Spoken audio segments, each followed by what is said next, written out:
When the sun rose over Pearl Harbor on the morning of December 8, 1941, the air still smelled of smoke and burning oil.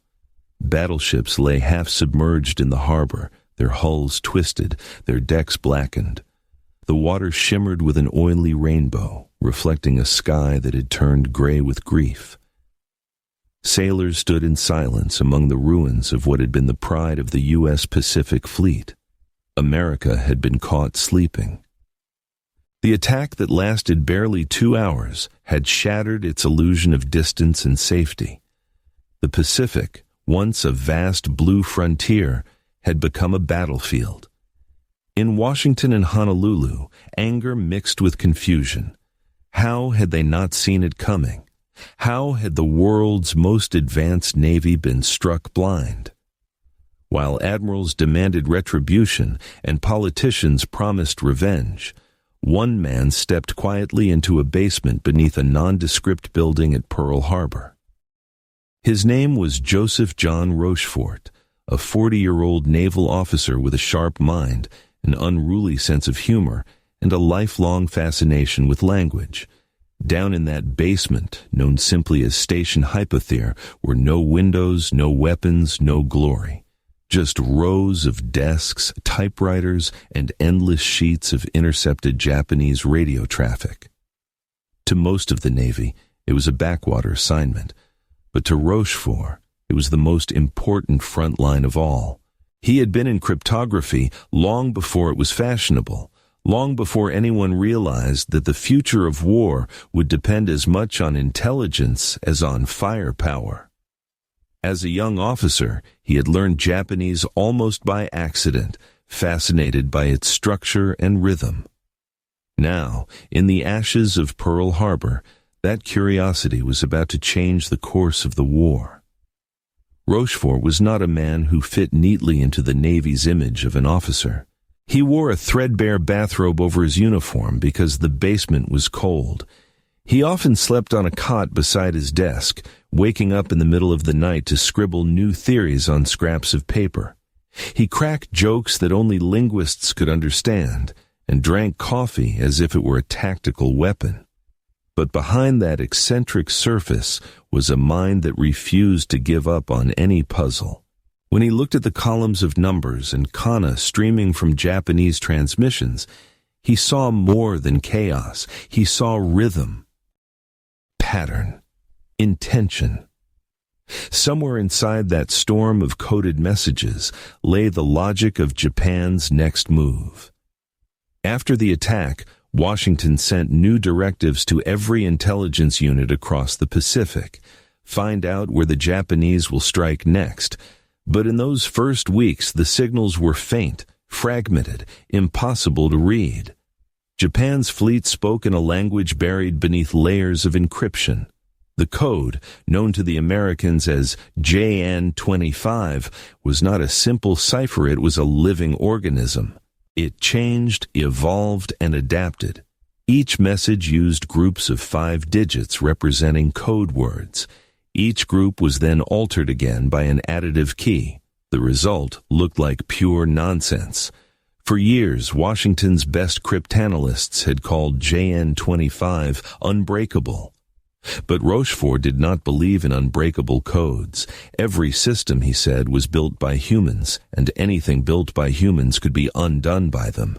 So he gathered a small band of misfits and mathematicians, linguists, clerks, and radio operators who shared his stubbornness.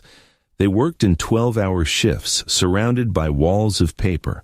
Some translated fragments, others hunted for frequency patterns. They listened day and night to the hum of shortwave receivers, copying streams of Japanese chatter by hand.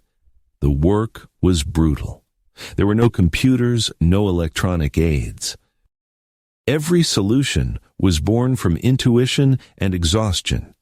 Yet in that basement, amid the tapping of typewriter keys and the murmur of static, hope began to flicker.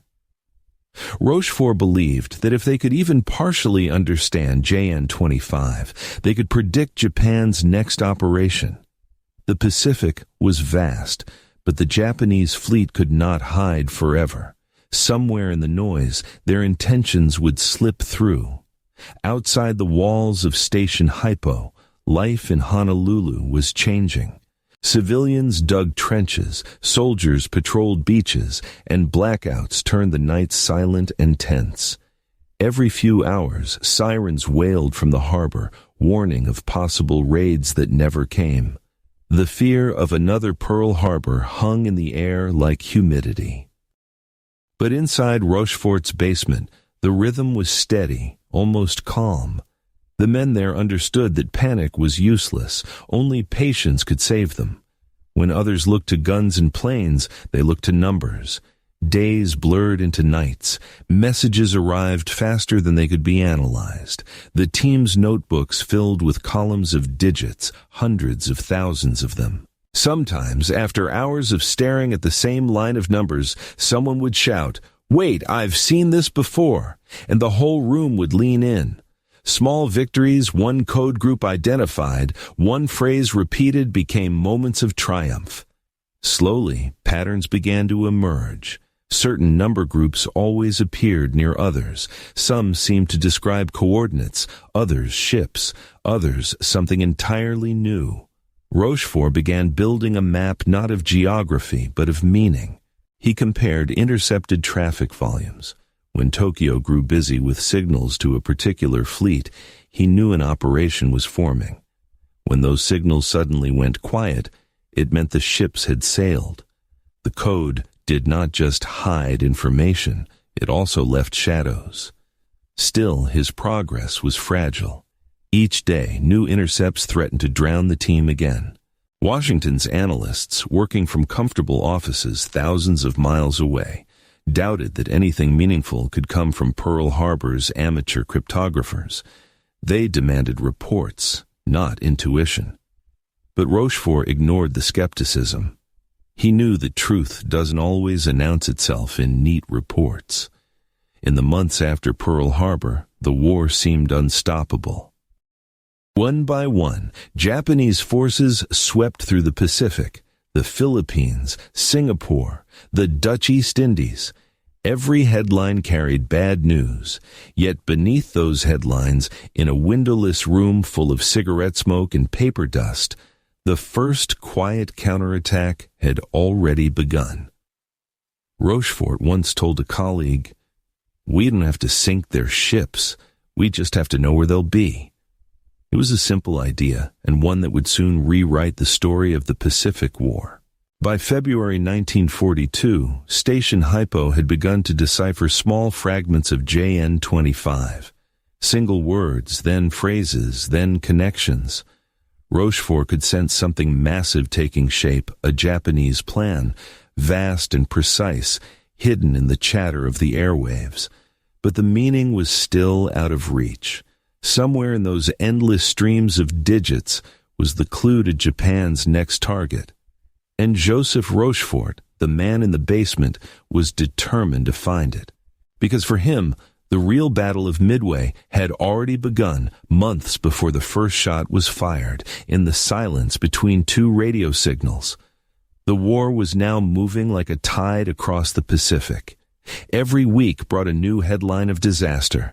The Philippines fell. Singapore surrendered.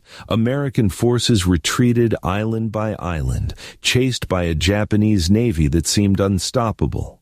In that climate of fear, the word codebreaking sounded almost trivial. People wanted heroes with rifles, not pencils. But Joseph Rochefort knew that pencils could change wars. In the dim basement of Station HYPO, the days bled into one another. The sound of typewriter keys echoed like distant gunfire. Coffee cups stood in uneven rows beside mountains of intercepted messages. Each page carried the same strange landscape, endless columns of numbers, scattered bits of Japanese kana, and the occasional fragment that looked almost like sense. JN-25 was not a code in the simple sense. It was a system built to crush the human spirit. Thousands of code groups, each 5 digits long, each representing a different word, phrase, or instruction. And on top of that, a constantly changing layer of numerical additives that scrambled everything further. Even if you discovered one piece of the puzzle, the rest would shift beneath your hands like sand. The Japanese Navy changed its additive tables regularly, which meant that every few weeks Rochefort's team had to start again from near zero. Washington's analysts saw the task as hopeless, but Rochefort's people had something computers could never have: obsession. They began to live inside the code. Linguists noticed patterns in the rhythm of Japanese military writing, a kind of bureaucratic poetry, rigid but predictable. Mathematicians mapped the frequencies of number groups by hand. Radio operators recognized the quirks of specific Japanese transmitters, the tiny distortions that told them which ship or island a message came from. Every small detail, every flicker of signal, became a clue. Rochefort turned the basement into a laboratory of intuition. He pinned intercepts to the walls, drawing red strings between related groups like a detective chasing a murderer. When the team discovered a recurring number group that seemed to represent the word attack, they celebrated as if they'd won the lottery. Then came others: Midway, AF, TF-16, Task Force. Bit by bit, the noise began to whisper meaning. The pressure, however, was enormous. Washington demanded results. Admiral Nimitz, the newly appointed commander of the Pacific Fleet, needed intelligence he could act upon, not vague patterns or hunches. Every day lost meant more lives at risk.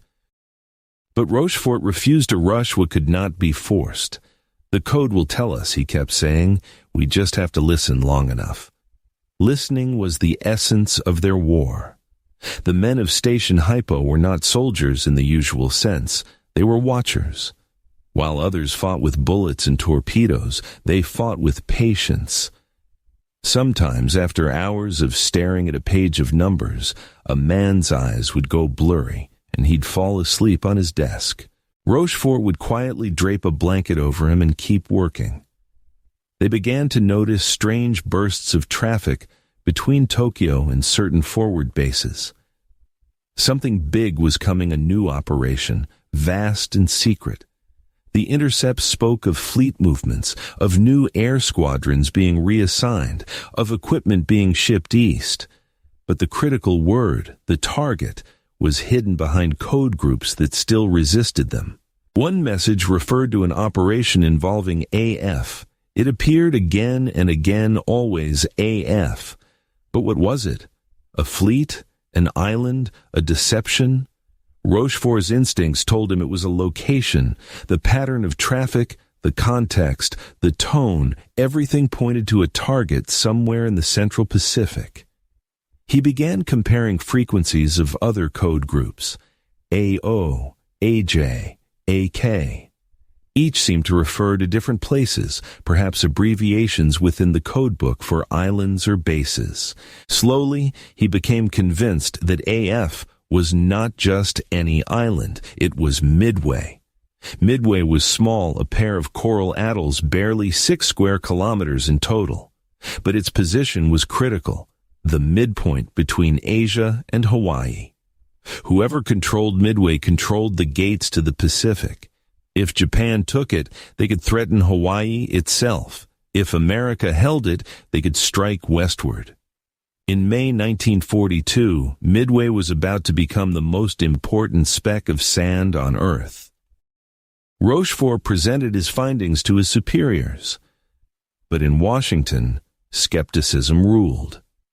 The analysts at the Navy's intelligence office, particularly the men around Commander John Redman, dismissed Rochefort's conclusions.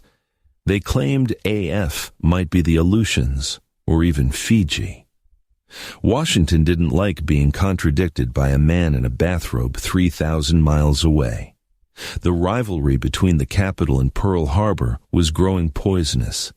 The difference was more than geography. It was philosophy. Washington wanted certainty. Rochefort lived on probability. In their world, intelligence was about confidence levels, neat reports, typed summaries. In Rochefort's, It was about instinct and human pattern recognition, the art of listening to noise until it started to make sense. He tried to explain. Codes don't lie, but they don't speak clearly either. They whisper. His team had been listening for months. They could feel the rhythm of the Japanese messages, like musicians sense the next note in a melody. And that melody now hummed toward Midway. Meanwhile, Admiral Chester Nimitz faced a terrifying equation. Japan still had more carriers, more planes, more trained pilots. The U.S. fleet was battered and scattered. If he guessed wrong about Japan's next move, Hawaii could fall within weeks. But if Rochefort was right, if AF really meant Midway, Nimitz could prepare a trap. It all hinged on one word, two letters, A and F. To confirm it, Rochefort needed evidence, something undeniable. But how do you prove meaning hidden behind thousands of shifting numbers? The team debated methods late into the night. Then, one of them, Commander Jasper Holmes, a writer before the war, suggested a trick so simple it sounded like fiction. Make the enemy reveal it themselves. They decided to use the one advantage they had, Japan's efficiency. The Japanese relayed every scrap of intercepted intelligence to their entire command chain. So if they could plant a piece of false information, and then hear that same information repeated in encrypted Japanese code, they would know exactly what AF meant. The bait was ready to be cast, but in the meantime, work continued. New transmissions poured in. The Japanese were clearly planning a massive operation involving 4 aircraft carriers and a diversion toward the Aleutians. Their strategy was bold: lure the remaining American carriers into a trap, destroy them, and force the United States into peace negotiations. Rochefort understood what was at stake. If he was wrong, the Pacific Fleet would be annihilated. If he was right, they could change the direction of the war. Every number he decoded, every phrase he guessed, carried the weight of thousands of lives. He grew thinner, paler. The bathrobe became his trademark. Reporters would later describe him as the man in the robe who won Midway. But at the time, he was simply exhausted. Sometimes he would walk up to the roof of the building and stare at the sea, listening to the hum of distant engines, the pulse of the Pacific. Then he would go back down and start again. The odds seemed impossible. The code shifted, the bureaucracy doubted, the clock ticked. But inside that basement, belief held firm belief that knowledge could be a weapon sharper than steel. They had no guarantee, no certainty, but they had logic, intuition, and the courage to trust them both. Soon the ocean would test whether that was enough, and all it would take was one message, one line of radio chatter to prove Rochefort right or to bury him in silence. By late May 1942, Rochefort's team was running on nerves and caffeine. They had been living underground for months, surrounded by papers stacked higher than their heads. Every hour brought new intercepts from Tokyo, and every page carried the same 5-digit riddles. The air inside Station HYPO was thick with humidity, cigarette smoke, and the faint hum of typewriters that never stopped. Sleep had become optional. Food, an afterthought. Only the code mattered. Through that haze of exhaustion, one word kept echoing through the intercepts: AF. It was everywhere now, embedded in orders, logistics reports, and even weather updates. Something was coming, and AF was at the center of it. But Washington still refused to believe Rochefort's interpretation. They wanted proof, something undeniable. Rochefort knew he could not argue his way to credibility. He would have to trap the truth. So he gathered his core team, Jasper Holmes, Lieutenant Commander Layton, and a handful of analysts, and presented a bold idea. If AF was indeed Midway, then the Japanese would react to any distress signal coming from it. So what if Midway sent out a fake one? The plan was deceptively simple. They would instruct the Midway base to transmit an unencrypted radio message claiming that its water purification system had broken down. Nothing classified, nothing suspicious, just a logistical problem any base might have. Rochefort's logic was perfect. If Japan was truly preparing to attack Midway, they would intercept that message, translate it, and include it in their next encrypted communications. And if they did, Station HYPO would hear it. Holmes smiled when he heard the idea. "It's like fishing," he said. "You bait the hook and wait." The message went out on May 20, 1942. "Midway's water distillation plant is broken down. We are short of fresh water." Then came the waiting. Hours turned into a day. The men drifted between their desks, pretending to work, but listening for that single echo. Outside, the tropical sun burned over Pearl Harbor, but down in the basement it was always night. 2 days later, the receivers picked up an encrypted Japanese transmission from Tokyo to fleet headquarters. Rochefort's translator squinted at the partially decoded text. There it was, the phrase they'd been praying for. AF is short of water. Silence filled the room. Then cheers erupted, raw and spontaneous. Men who hadn't smiled in weeks were hugging, laughing, pounding on desks. They had done it. The enemy had confirmed it for them. AF was Midway. Rochefort didn't celebrate long. He sent a concise report to Admiral Nimitz. Midway confirmed as AF. Expect major Japanese operation early June. For Nimitz, it was the signal he needed. He could now risk everything on intelligence instead of guesswork. The trap for Japan was set in motion. But not everyone was pleased. In Washington, the Navy's code-breaking branch received Rochefort's report with suspicion. Commander Redmond and his allies dismissed the water trick as coincidence. They insisted that the real target could still be elsewhere. Politics crept into the Code War. No one wanted to admit that a small basement in Hawaii had outsmarted the capital.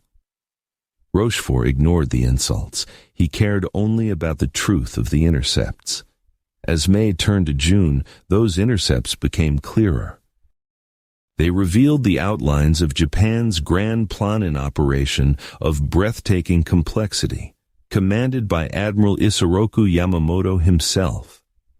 The Japanese would send their main carrier force toward Midway under radio silence, while a smaller task group attacked the Aleutians to the north as a diversion.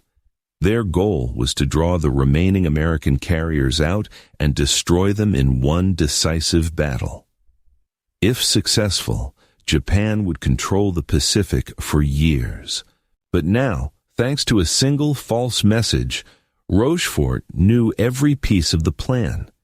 He knew the order of attack, the date June 4th or 5, and even the approximate route of the fleet. What he lacked was recognition. His report, signed Station HYPO, still met resistance from analysts in Washington who dismissed them as theoretical. Rochefort could feel the bureaucratic knives sharpening. Still, he pressed on. He instructed his operators to focus on call signs associated with Japan's First Air Fleet, the same one that had attacked Pearl Harbor. Sure enough, those call signs reappeared in new transmissions using slightly altered frequencies, but the same distinctive signal rhythm. They were moving again, eastward. Each night, Rochefort compiled his findings for Nimitz. The admiral trusted him completely now. While Washington argued, Nimitz acted. He began quietly assembling his carriers, Enterprise, Hornet, and the hastily repaired Yorktown north of Midway. If Rochefort was wrong, they would be slaughtered. If he was right, the Japanese would sail straight into an ambush. Meanwhile, Station HYPO kept listening. The more messages they intercepted, the more confident Rochefort became. The Japanese were planning their attack as if America were deaf. They believed surprise was still theirs. But in truth, every coded order, every logistical note passed through Rochefort's hands. One evening, as the team worked in silence, a translator muttered, "It's strange, isn't it? We know where they'll be when they'll strike, even what they'll bring. And they have no idea." Rochefort nodded slowly. "That's the point," he said. "Intelligence isn't about knowing everything. It's about knowing enough just 1 second before they do." Outside, the Pacific rolled endlessly toward the horizon, calm and deceptive. But under that calm, 2 fleets were now on collision courses set by invisible hands, one commanded by Yamamoto, confident and precise, the other guided by a man in a basement, armed only with intercepted words and faith in logic. By early June, all the pieces were in place.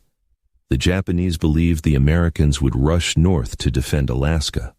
Instead, Nimitz waited in silence, hidden beyond the curve of the earth, exactly where Rochefort's data told him to be. Every move of the coming battle, every launch, every ambush was already written in the messages that had passed through Station HYPO.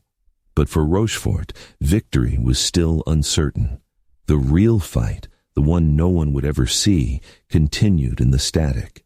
He and his men stayed at their posts, translating and retranslating, verifying and cross-checking.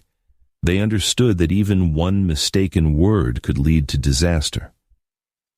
Then, at last, came confirmation that chilled and thrilled them at once, a flurry of signals reporting fuel allocations, aircraft assignments, and departure times for the carriers Akagi, Kaga, Soryu, and Hiryu.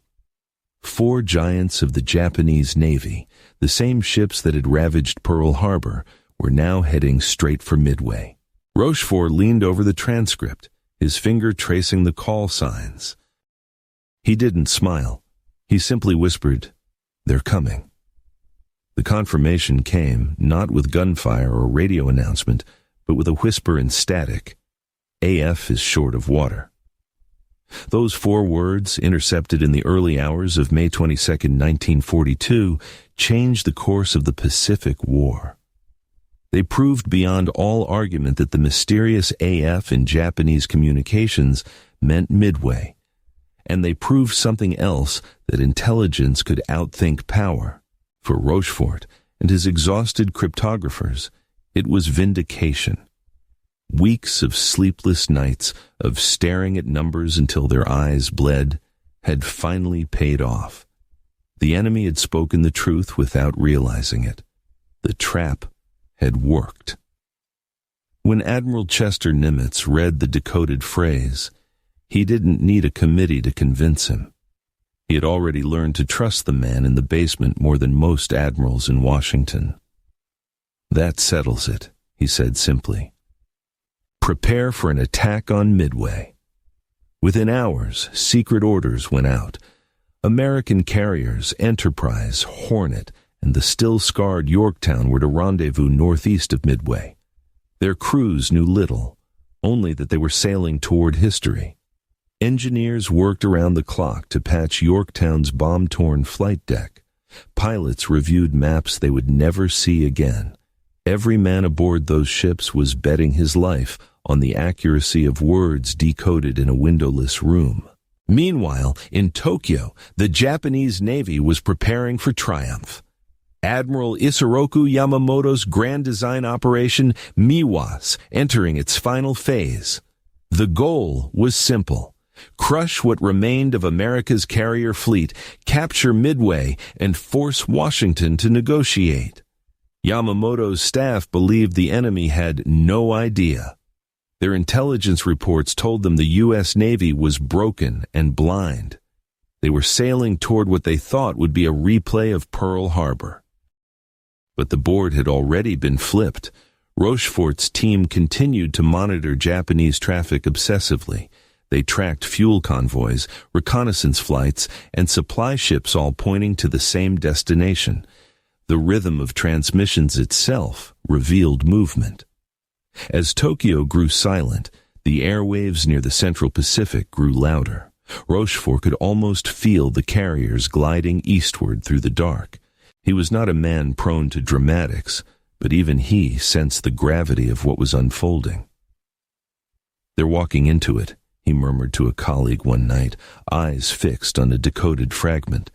"We've turned their own order against them." And yet, for all the exhilaration, doubt remained. Washington still hesitated. The Navy's code-breaking office sent skeptical memos, arguing that the intercept might be coincidence. One officer suggested that AF could refer to Attic Island in the Aleutians. Another accused Rochefort of confirmation bias. To them, the idea that the Pacific War's turning point could hinge on a trick message about a water shortage sounded absurd. Rochefort didn't bother replying. He let the intercept speak for themselves. The data grew too dense to deny. Messages detailing the movement of 4 Japanese carriers, the order of battle, the time of attack, June 4th, flowed through Station HYPO like a tide. Nimitz saw the picture clearly. He placed his ships exactly where Rochefort predicted the Japanese would appear. What followed in early June was one of the most audacious ambushes in military history. As the Japanese fleet advanced, their radio discipline was perfect, but the Americans no longer needed to hear every word. They already knew the symphony's ending. On June 3rd, U.S. reconnaissance aircraft spotted enemy transports 700 miles west of Midway, exactly on schedule. The message reached Pearl Harbor at dawn. Rochefort read it silently, then nodded. "Right on time," he said. He allowed himself a single smile before turning back to the intercept logs. Even now, in the final hours before battle, he wanted confirmation of every piece. His team continued working as if the war depended solely on them, and in a way, it did. At sea, Admiral Nimitz watched the operation unfold from his headquarters. He had placed his carriers north of Midway, hidden beyond the enemy's scouting range. The Japanese, unaware, moved straight toward the bait. Admiral Nagumo's strike force launched waves of aircraft against Midway's defenses at dawn on June 4th, expecting to find no opposition at sea. Instead, 3 American carriers were waiting, fueled, armed, and ready. When the first American dive bombers broke through the clouds over the Japanese fleet that morning, history pivoted. In 5 chaotic minutes, 3 of Japan's 4 frontline carriers were turned into floating infernos. By the end of the day, the 4th would follow. Over 200 Japanese aircraft were destroyed, along with the cream of their naval aviators. The empire that had seemed invincible at Pearl Harbor was suddenly bleeding. Back in the basement, the men of Station HYPO could only listen. They heard the raw fragments of radio panic, emergency calls, broken transmissions, then silence. Rochefort didn't cheer. He simply removed his glasses, rubbed his eyes, and said quietly, "It's over." What had begun with 5-digit code groups ended with burning metal and black smoke stretching over the Pacific. The price had been paid in human lives, but the victory had been earned by thought. And yet, there was no parade for the code breakers. Their work was classified, their success invisible. Nimitz sent a brief message of thanks. "Your deciphering has proved invaluable." Nothing more. The men understood. They were ghosts by design. As the war turned, new challenges arose, new codes to break, new secrets to uncover. But nothing would ever match the moment when a simple deception AF is short of water-tilted the balance of power across the ocean. The victory at Midway would be remembered as a triumph of carriers and courage. But beneath it all lay the quiet genius of Joseph Rochefort and his team. They had fought their war without ever seeing the enemy, without leaving the room where they lived and dreamed. Their weapons were pencils, paper, and the belief that intellect could outmaneuver might. In the months to come, bureaucrats in Washington would begin to downplay Station HYPO's role, crediting others, rewriting reports, polishing egos. But for now, in June 1942, Joseph Rochefort didn't care who received the credit. He had seen enough to know what mattered. The Pacific had been saved not by luck or by numbers, but by the courage to think differently. And for the first time since Pearl Harbor, America could breathe again. Dawn broke on June 4th, 1942, over a calm Pacific. The sky was streaked with rose-colored light, the sea glassy and deceptively still. Somewhere beyond the horizon, two armadas were closing in on one another, one guided by calculation, the other by confidence. Both believed they understood what would happen next. Only one was right. For the Japanese, the plan was perfect on paper. Admiral Yamamoto's strategy was as elegant as it was ruthless. Feint toward the Aleutians to draw the American fleet north, then strike Midway with four powerful carriers, Akagi, Kaga, Soryu, and Hiryuta, same force that had destroyed Pearl Harbor 6 months earlier. Once Midway fell, the United States would have no forward base, and Japan could dictate peace. They believed America was blind. They believed surprise was still theirs. They did not know that every coordinate, every timing, every convoy they sent had been read in a quiet basement thousands of miles away. At Pearl Harbor, Admiral Chester Nimitz paced the operations room. On his wall hung a single map dotted with red and blue pins. Behind each pin lay the life of a ship and its crew. The information that placed those pins had come from Joseph Rochefort's station HYPO. Nimitz's gamble was absolute. 3 carriers against 4. 233 American aircraft against 248 Japanese. On paper, the numbers leaned toward defeat, but Nimitz had something the Japanese lacked foreknowledge. To the north of Midway, beyond the curve of the earth, the Enterprise, Hornet, and the battered Yorktown waited in silence. Their flight decks smelled of oil and tension. Pilots sat beside their planes, smoking in the early light, pretending not to think about what was coming. Many of them were barely 20 years old. Few had seen combat, but they knew their commanders were betting everything on information no one could see. At 04:30 hours, a Japanese scout plane reported back, Midway sighted, defenses minimal.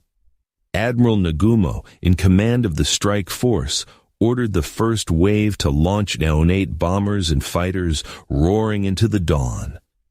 As they lifted off, the ocean trembled beneath the weight of engines. The attack on Midway had begun.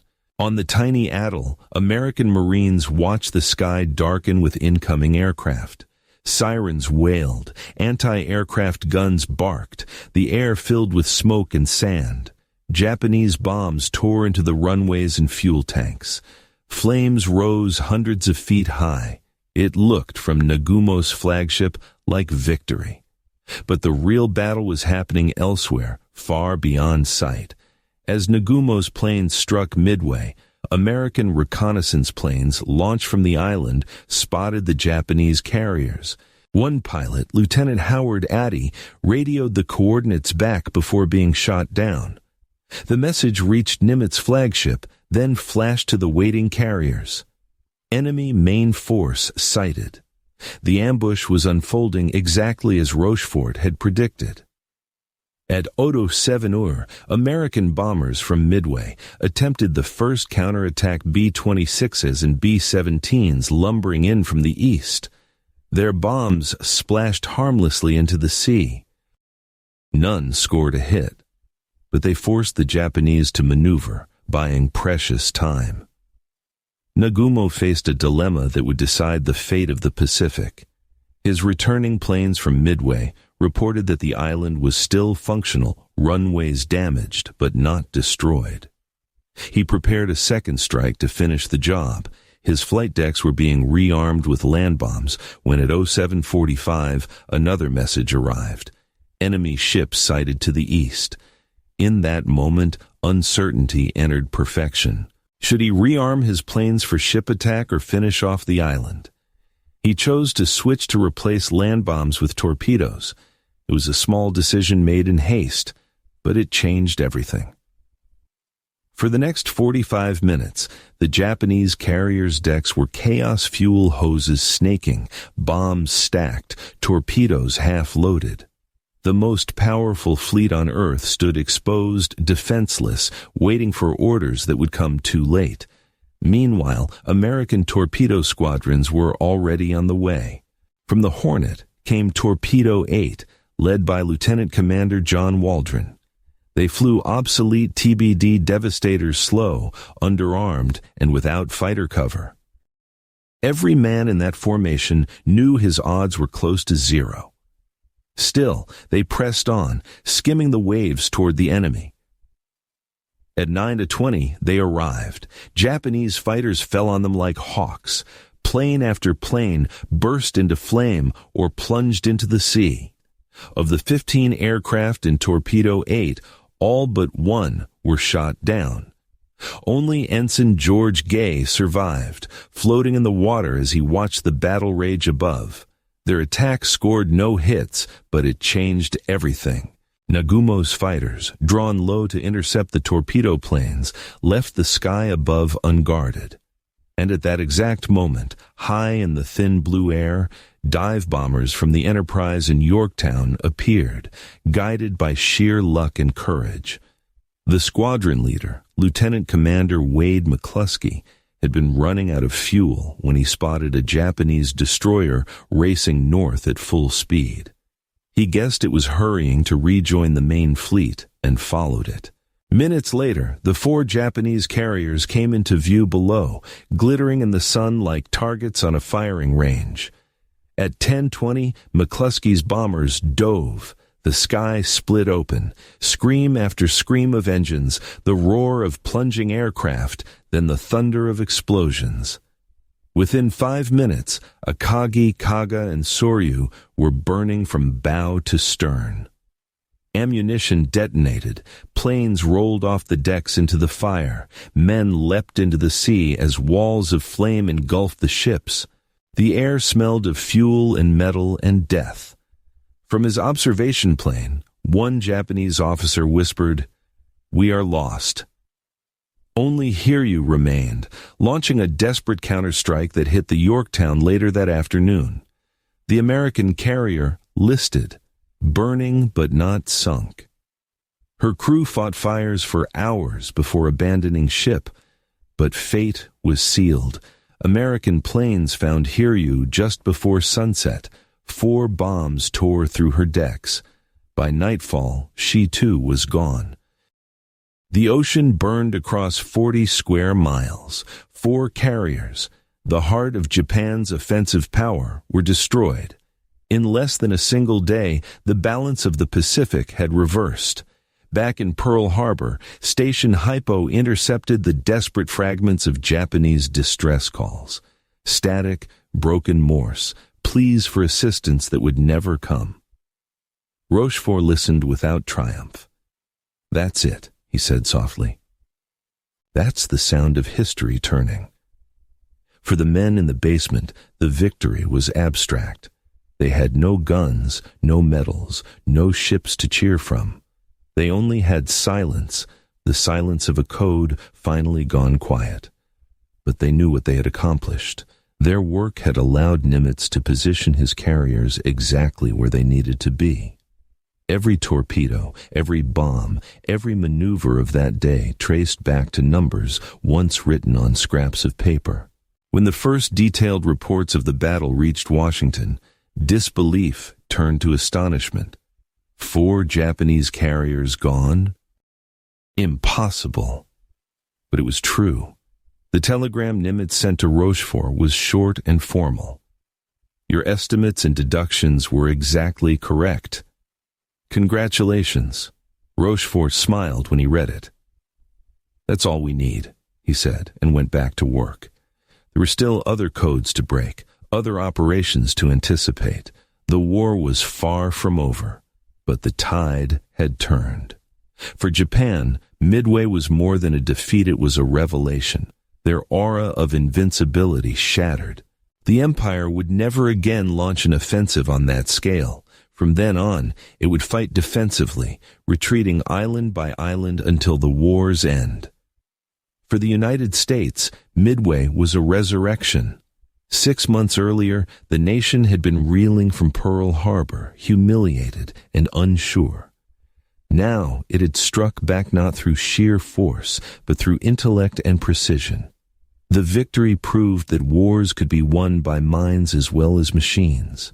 In later years, historians would call it a miracle. But in truth, it was the product of patience, logic, and nerve. It was the victory of men who believed that information could be a weapon. That night, as darkness settled over the Pacific, the fires still burned on the water. Floating debris marked the graves of thousands. The sea that had once promised empire now carried only silence.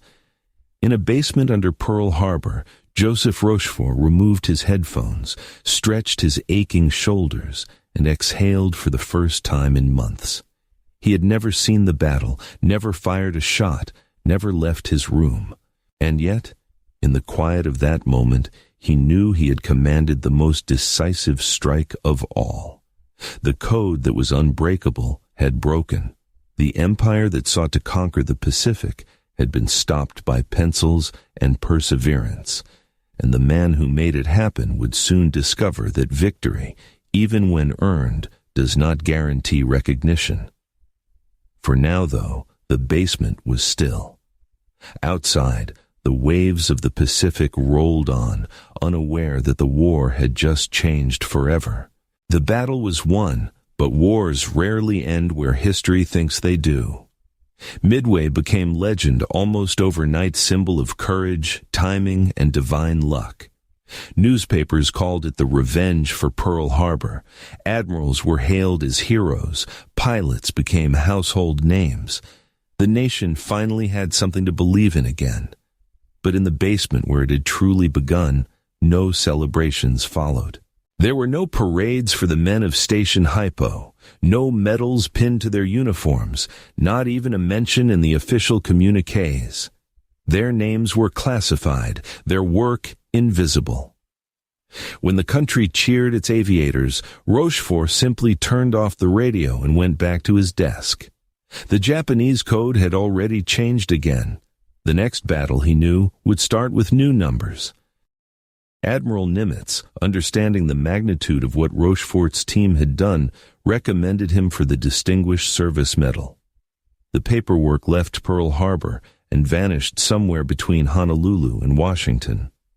Months passed and nothing happened.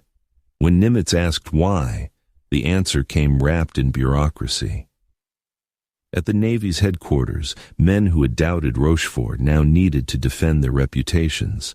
Commander John Redmond and his brother, Captain Joseph Redmond, ran the Navy's code and intelligence offices in Washington. They had dismissed the AF as short of water episode as coincidence and called Rochefort's analysis reckless speculation. If they admitted he'd been right, their own authority would crumble. So, they rewrote the story. In reports sent to the Chief of Naval Operations, credit for the Midway prediction went to Washington's OP-20G section, the Redmond brothers' domain. Pearl Harbor's role was minimized, its insights reframed as supplementary analysis. Rochefort's name appeared only once, buried in a footnote. When the orders came down in September 1942, they struck like betrayal. Joseph Rochefort was being reassigned, removed from Station HYPO, and sent to command a floating dry dock at San Francisco. No explanation, no farewell ceremony, just a new set of papers and a quiet order to pack his things. His team was stunned. Some thought it was temporary, a rotation. Others realized immediately what it meant. Politics had claimed another victim. The man who had broken Japan's naval code, the mind that had saved the Pacific, was being exiled to obscurity. Rochefort didn't argue. He knew how power worked. He gathered his books, his notebooks filled with cipher patterns, and the bathrobe that had become his trademark. Before leaving, he walked through the basement one last time. The walls were bare now. The endless sheets of intercepts had been boxed and shipped to archives.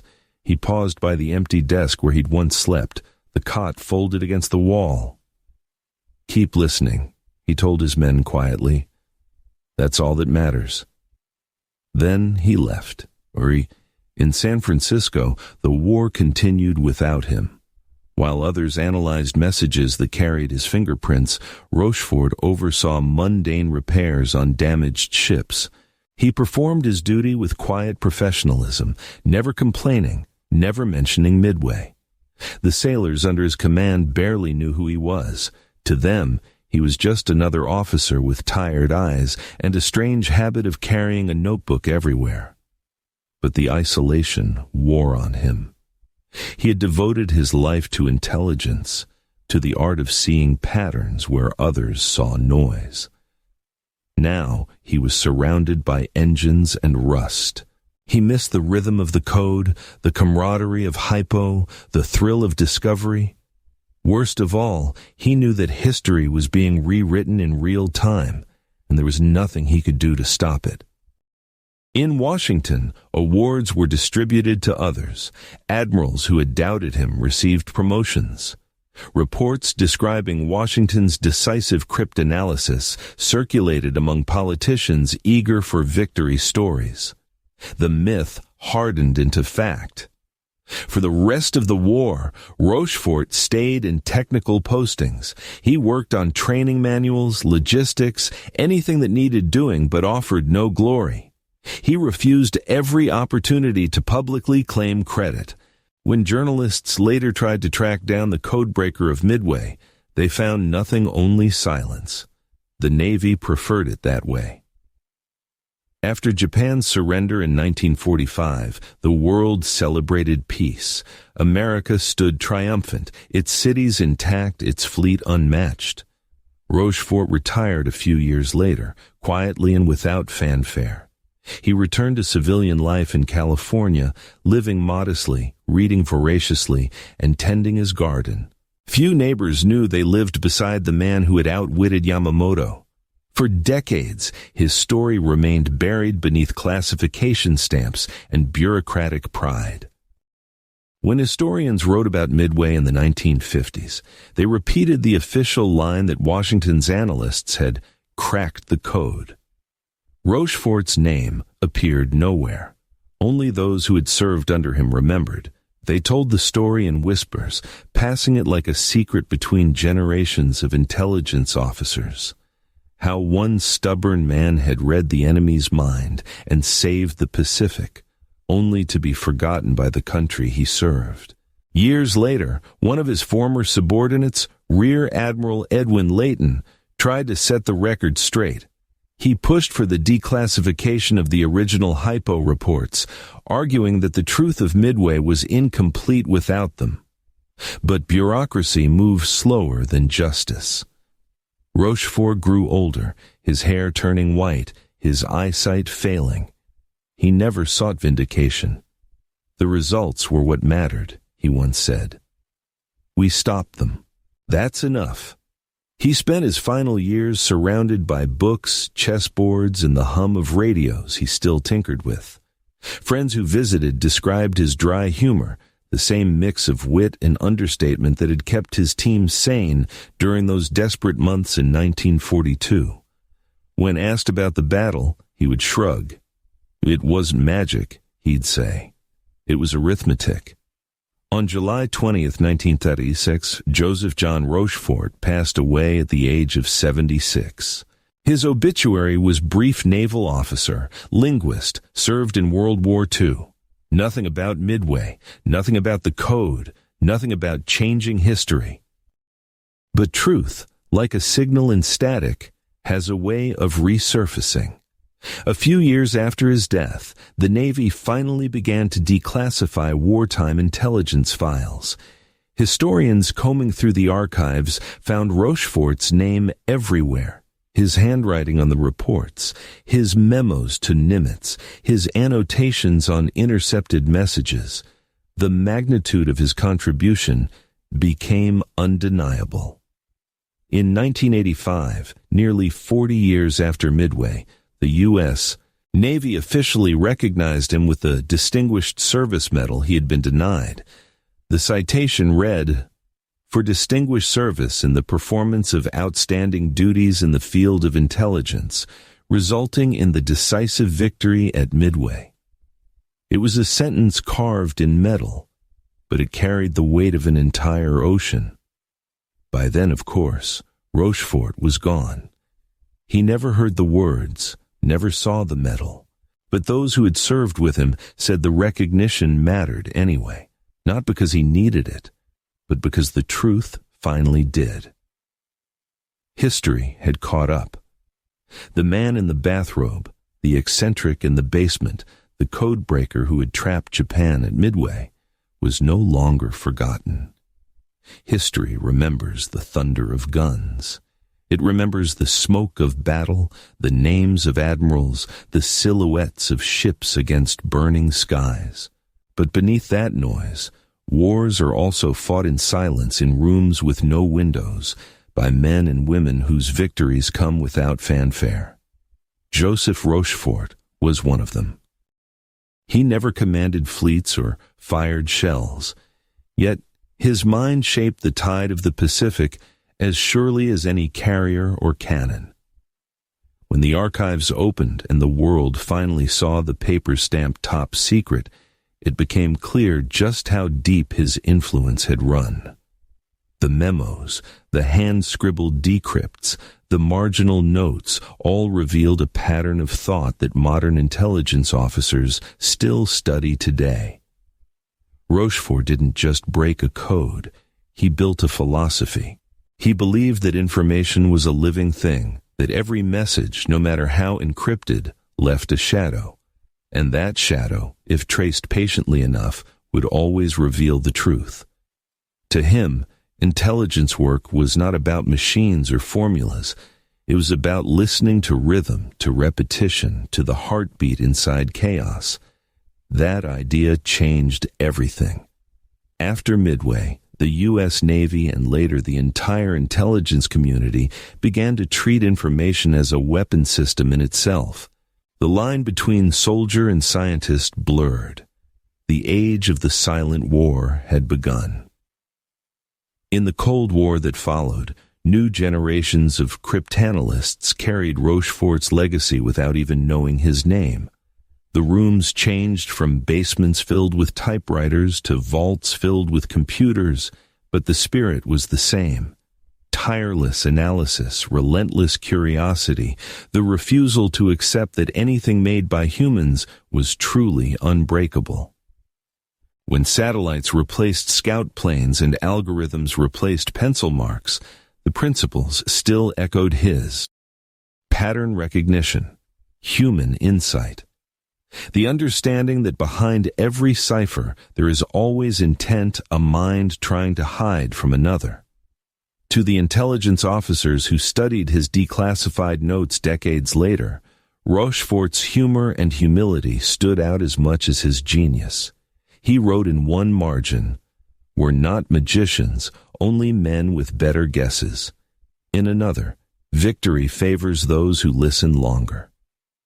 That second line became almost a proverb within the community. It described not only how he worked, but how he lived. Patience over pride, substance over glory. Even outside military circles, his story began to inspire a different understanding of heroism. Hollywood had long celebrated the warrior, the pilot, the sniper, the commando. But Rochefort represented another kind of courage. The intellectual defiance that stands against arrogance and says, "We will think harder." Historians later called Midway the most significant naval engagement of the 20th century. Without it, the war in the Pacific might have lasted years longer, with unimaginable loss. Yet the chain of causality leads back not to the battlefield, but to that quiet room in Pearl Harbor, to the day a man decided that AF might mean Midway and dared to prove it. In that sense, Rochefort's real weapon was conviction. He trusted logic when others trusted rank. He fought bureaucracy as fiercely as he fought the enemy. He understood that truth, even when unpopular, remains truth. There's a certain poetry to the way he lived the eccentric in a bathrobe, pacing through a sea of papers, joking through exhaustion. He turned obsession into art. His team remembered him not as a commander but as a conductor, guiding chaos into harmony. And though the world ignored him for decades, his quiet persistence left ripples that never faded.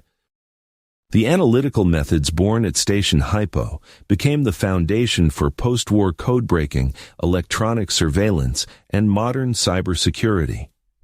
The idea that data could win wars, that information itself could decide history, began there in the hum of short-wave radios and the scratch of pencils. Every intelligence agency that now tracks signals across continents, every analyst staring at a wall of encrypted chatter, stands on that same invisible ground.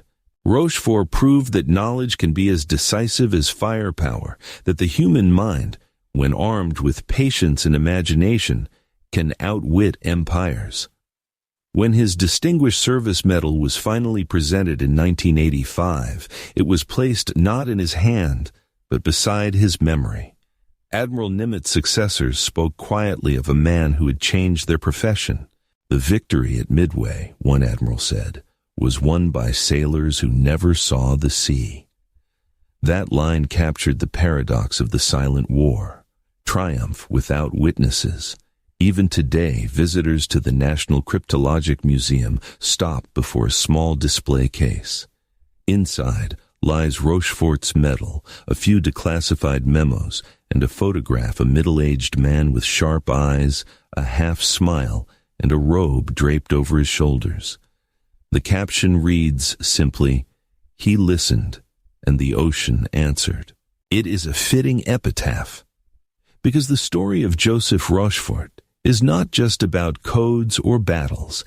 It's about belief that intellect can stand against destruction, that truth can survive politics, that one person's persistence can alter the fate of nations. The Pacific War ended 3 years after Midway. Cities burned, empires fell, new weapons reshaped the world. But in the end, it was only steel and fire that decided the outcome. It was understanding. And somewhere, beneath all the noise of history, the faint echo remains. The tapping of typewriter keys, the murmur of voices over static, the calm of men who knew that ideas, not armies, would define the modern world. Rochefort never sought immortality. He sought clarity. And in that, he succeeded beyond measure. His war was quiet. His victory was absolute.